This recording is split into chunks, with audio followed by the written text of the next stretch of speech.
السلام عليكم. أعوذ بالله من الشيطان الرجيم. بسم الله الرحمن الرحيم. رب اشرح لي صدري ويسر لي أمري واحلل عقدة من لساني يفقهوا قولي। এই ভিডিওটাতে আমরা ইসিম এর পরিচয় নিয়ে আলোচনা করব।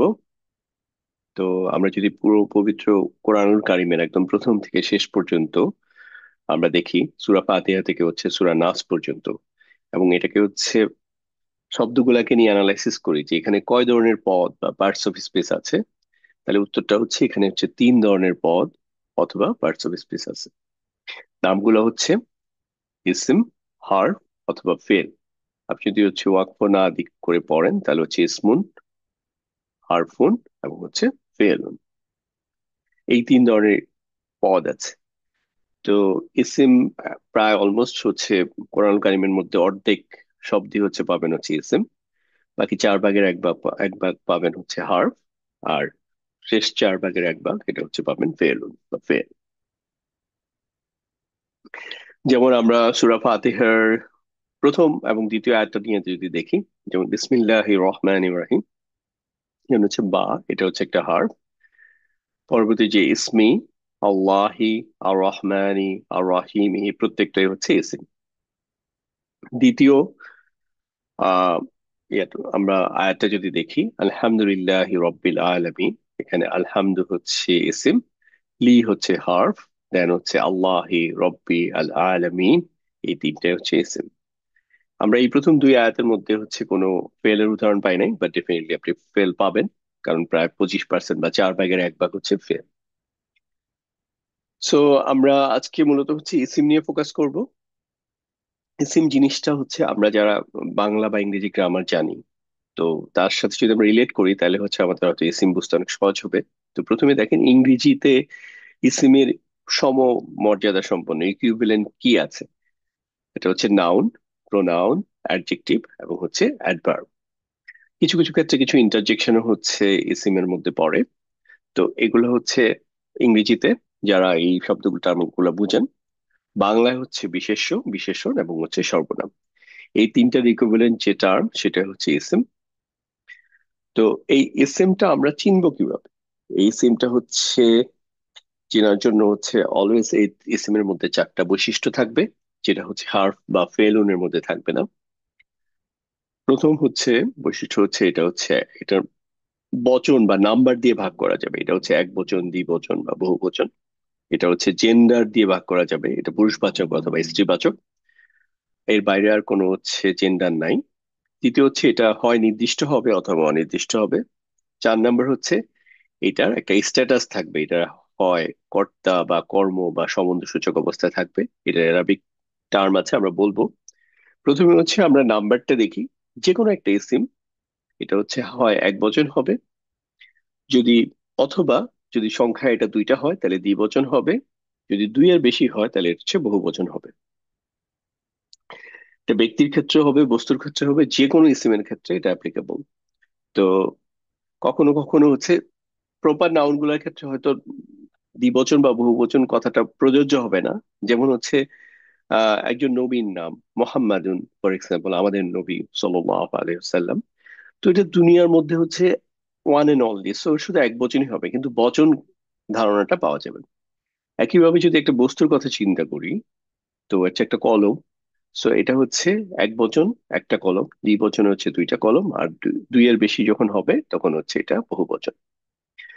দ্বিতীয় যে কনসেপ্ট সেটা প্রত্যেকটা ইসিমেরই একটা জেন্ডার থাকবে, যে জেন্ডারটা হয় স্ত্রীবাচক হবে অথবা পুরুষবাচক হবে।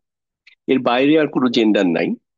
সো আপনি যদি ইভেন এমন শব্দ পান যেটাকে আপনার মনে এটা আবার জেন্ডার কি হইতে পারে, লাইক কিতাব, কলম, সূর্য, চন্দ্র, আকাশ, আগুন।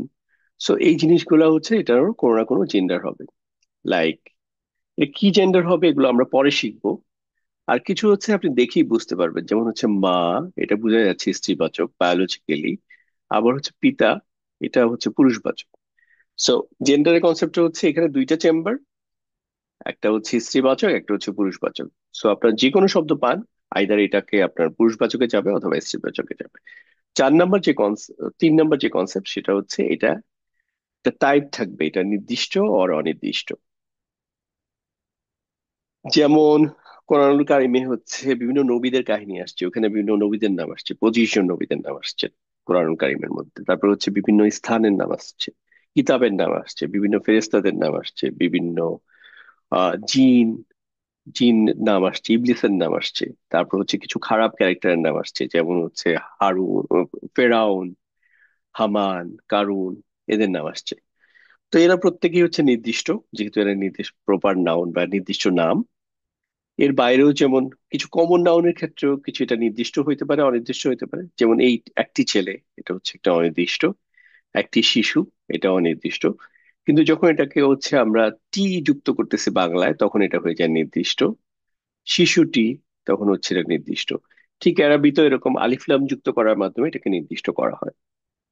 তাহলে এটা হচ্ছে একটা ইসিমের 3 নম্বর বৈশিষ্ট্য। 4 নম্বর বৈশিষ্ট্য হচ্ছে এটার স্ট্যাটাস থাকবে, অর্থাৎ এটা কোথায় কোন ভূমিকায় আছে। যেমন ফর এক্সাম্পল, একটা মসজিদের মধ্যে সাধারণত 3 ক্যাটাগরির মানুষ পাওয়া যায়। একজন হচ্ছে ইমাম, যিনি হচ্ছে নামাজকে লিড দেন। একজন হচ্ছে মুয়াজ্জিন, যিনি আজান দেন, ইকামত দেন। আর বাকিরা হচ্ছে হচ্ছে কি, বাকিরা হচ্ছে মুসল্লি, যারা হচ্ছে নামাজ পড়েন, ইমামকে ফলো করেন, মুসাল্লি। তো ঠিক একটা বাক্যের মধ্যে একটা ইসিম কোন পজিশনে কাজ করতেছে, কোন রোলে কাজ করতেছে, কোন ভূমিকায় আছে, সে ইমামের ভূমিকায় আছে, মুয়াজ্জিনের ভূমিকায় আছে, না হচ্ছে মুসল্লির ভূমিকায় আছে, এভাবে যেমন নাম করানো যায়, ঠিক এরকম একটা ইসিম এটা কি সাবজেক্টের জায়গায় আছে বা কর্তার জায়গায় আছে, নাকি এটা কর্মর জায়গায় আছে, অবজেক্টের জায়গায় আছে, নাকি এটা হচ্ছে সম্বন্ধ সূচকের জায়গায় আছে, এটার উপর বেস করে এটা 3টা নাম হবে। যেমন ইংরেজি বা বাংলা একটা উদাহরণ দেই একটা সর্বনাম নিয়ে, যেমন সে অথবা হি। এটা হচ্ছে কি হয় সাধারণত, এটা হচ্ছে সাবজেক্ট বা হচ্ছে কর্তার জায়গায় কাজ করে। আবার অন্যদিকে হচ্ছে যখন এটা কর্ম বা অবজেক্টের জায়গায় কাজ করে, এই হিটাই তখন হয়ে যায় হচ্ছে হিম বা তাকে হয়ে যায়। আবার এটা যখন সম্বন্ধসূচক হয়, তখন এটা হয়ে যায় হচ্ছে তার বা হিজ, এই ফর্মে কাজ করে। উদাহরণ যদি দেই, যেমন হচ্ছে হি, সে, তাহলে সে স্কুলে যায়। এখানে স্কুলে যাওয়ার কাজটা সে করতেছে, সে হচ্ছে এটার কর্তা। এই জন্য দেখেন চেয়ার, দেখেন বাংলায় হচ্ছে সে, ইংরেজিতে হচ্ছে হি। এখন যদি এরাবিতে একটা কোনো শব্দ চিন্তা করি এই জায়গায়, তাহলে এটার স্ট্যাটাস হবে হচ্ছে রফা। অন্যদিকে যখন এটা কর্মের জায়গায় কাজ করে, যেমন আমি তাকে চাই অথবা আমি তাকে খুঁজছি, আমি তাকে খুঁজতেছি, তখন কি হবে? তখন যে যে তাকে বা হিম, এই শব্দটা হয়ে যাচ্ছে তখন হচ্ছে কর্মের জায়গায় কাজ করতেছে বা অবজেক্ট হিসেবে কাজ করতেছে, তখন এটাকে আমরা আরবিতে বলি হচ্ছে নাসব বা হচ্ছে মানসুব। আর যদি এটা সম্বন্ধ সূচকের জায়গায় কাজ করে, যেমন হচ্ছে তার গাড়িটা দামি, এখানে দেখেন গাড়ির সাথে তার একটা সম্পর্ক বোঝানো হচ্ছে, সে গাড়িটার হচ্ছে সে মালিক বা ওনার। তো তখন হচ্ছে এটা আর সেও থাকতেছে না, তাকেও থাকতেছে না, ওটা হয়ে যাচ্ছে তার বা হচ্ছে ইংরেজিতে হয়ে যাচ্ছে হিজ। তো এই জিনিসটা কি হচ্ছে ইয়েতে আরবিতে বলা হচ্ছে জার বা হচ্ছে মাজরুর, এই দুটো ফর্ম বলে। তো আমরা যেটা দেখলাম, এটা হচ্ছে একটা হচ্ছে স্ট্যাটাস হচ্ছে রফা, আর একটা হচ্ছে নাসব, আর একটা হচ্ছে জার। এই জিনিসটা আমরা অনেক দিন ধরে পড়বো। এই জিনিসটা এত রিলেভেন্ট, পুরো গ্রামার হচ্ছে এই কনসেপ্টটা হচ্ছে সবচেয়ে বেশি গুরুত্বপূর্ণ, সবচেয়ে বেশি গুরুত্বপূর্ণ। সো এটা প্রথম দিন হচ্ছে একটু শুধু ধারণা পাইলেই হইলো, আমরা আস্তে আস্তে এটা পড়বো ইনশাল্লাহ। তাইলে জাস্ট আমরা এখন একটা শব্দ দিয়ে বোঝার চেষ্টা করি, যেমন হি বা সে। এটা যদি একটা আরবিক শব্দ নেই, বাংলায় নিচ্ছে আপাতত যে মুসলিমুন, বাট এটা একটা আরবিক শব্দ। মুসলিমুন মানে হচ্ছে একজন মুসলিম। এখন এটা হচ্ছে রফা ফর্মে হচ্ছে এই যে মুন, এভাবে শেষ হয়েছে। এটা যখন নাসব ফর্মে থাকবে, আমরা চিনবো হচ্ছে এটার হচ্ছে শেষ অংশটা দেখে যে আন, মুসলিমান। আর জার ফর্মে যখন আসবে, তখন হচ্ছে এটা হচ্ছে ইন দিয়ে আমরা বুঝতে পারবো যে এটা হচ্ছে জার ফর্মে। যেমন হচ্ছে আমরা যদি আহ, এখন এই জিনিসটাকে আমরা একটা টেবুলার ফর্মে দেখবো। তার মধ্যে হচ্ছে আজকে যেহেতু প্রথম দিন একটা এটা নিয়ে আলোচনা, সো আমরা হচ্ছে বহু বচনটা দেখবো না, দ্বিবচনটার আলোচনা দেখবো না, শুধু এক বচন রফা ফর্মে কি হয়, এক বচন নাসাব ফর্মে কি হয়, এক বচন জার ফর্মে কি হয়, এটা দেখবো। যেমন আমরা যেমন মুসলিমুন নিয়ে দেখতেছিলাম, তাহলে মুসলিমুন এক বচন হচ্ছে এভাবে বুঝতে পারতেছি যে এটা হচ্ছে মুন, এক বচন রফা ফর্ম। এক বচন হচ্ছে নাসব ফর্ম যখন হবে, তখন হচ্ছে আন। আর এক বচন হচ্ছে জার ফর্মে যখন হবে, তখন হচ্ছে এটা ইন। তাহলে এই পার্থক্যটা কি হচ্ছে? পার্থক্যটা হচ্ছে প্রথমটাতে হচ্ছে উন, দ্বিতীয়টা তো হচ্ছে আহ আন, আর যার ফর্মে হচ্ছে ইন। এটা দেখে আমরা বুঝতে পারবো।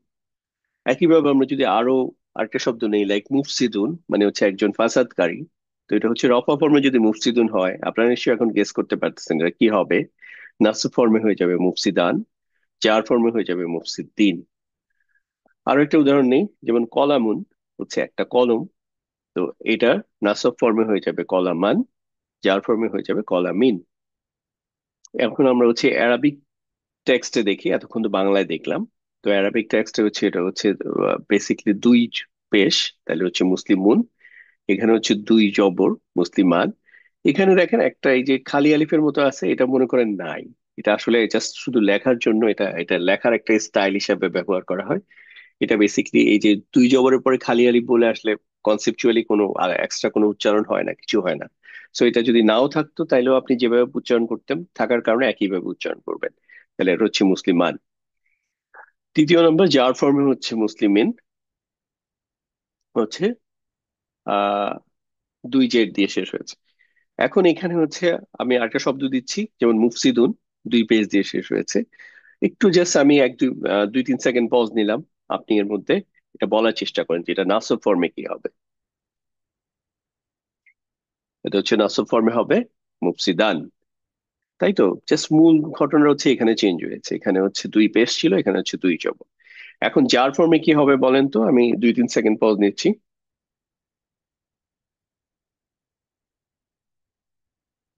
আপনারা কমেন্টেও লিখতে পারেন, এটাতে আপনাদের কনফিডেন্স বাড়বে। তাহলে হচ্ছে মুফসি দিন। এবার আসেন হচ্ছে আরেকটা উদাহরণ দিই, তাহলে হচ্ছে কলামুন। এখানে হচ্ছে দুই পেশ, তাহলে এখানে যদি আমরা হচ্ছে এটার নাসব ফর্মে বলি তাহলে কি হবে, মুফসি দান। আর যার ফর্মে হচ্ছে মুফসি দিন। সরি, এখানে হচ্ছে কলামুন দিয়ে যেহেতু বলতেছি, তাহলে হচ্ছে কলামান, কলামি। সো এই ছিল আমাদের ইসিম সম্পর্কে, একটা ইসিমের 4টা বৈশিষ্ট্য নিয়ে একটা সংক্ষিপ্ত একটা ধারণা দেওয়া। আমরা আরো বিস্তারিত পড়বো ইনশাল্লাহ আস্তে আস্তে।